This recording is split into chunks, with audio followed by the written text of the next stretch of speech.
Иако навлегол во 10-та деценија од животот, Трајко Давков од Долни Балван, Карбинско, се уште го работи лозјето, вози трактор и не се дели од некогаш популарното фичо. Порано работел како службеник во земјоделско-индустријскиот комбинат Црвена ѕвезда, но по пензионирањето се враќа на земјата во родното село.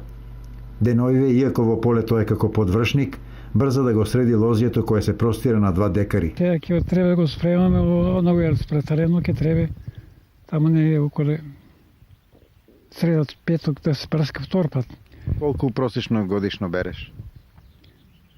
Кога го зема 13 казана свари, кога го зема од тога. Година по година, оваа година колку беше 4 казана, претходната 2 казана, оваа година не знаеме колку ќе биде. Дедо Трајко најчесто работи сам, понекогаш му помага внукот. Кој доаѓа, до сега ја го прска, не, ова првото прскање, синот го прска. Дојде он да го прска. Нама, чека бе, не е тоа така нешто како ти што работиш, детинска работа, не знаеш. Да, ја да ти покажам како. Не, ја овака ќе прскам, ај прска, и пушти го по него. Врт те прска, ама не ме се медисуе тоа. Не се така прска. Лозарството е специфична работа, вели тој. Кон него треба да се однесуваш како кога подигаш мало дете. Исто како бебе, нема разлика. Ако го ставиш на него бањаш, ќе закршавее, ќе го пуштиш ова, ќе се распушти ластарината, ќе се распатале, ќе го бутне ветер и така натака. На крајот, кога ќе се применат сите агротехнички мерки, следува задоволството од сработеното. Искарал сум ја.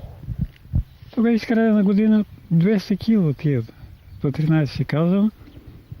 Продадево, даде ми сино парите, купи ми се дрова и така, свршиме работа. Тој на крајот на разговорот ни ја кажа неговата сентенца за животот и работата. На младите да ја порачам, а како да збират. Нема леп без работа. Леп нема, не само легне владата. Што ќе ти им прави владата? Ние сме бедна држава, да се разбереме. Не, оте ќе дошол заедно, ќе направил нешто. Нешто не прави. Камо запустија ги фабриките, дека тие работни луѓе ги стави.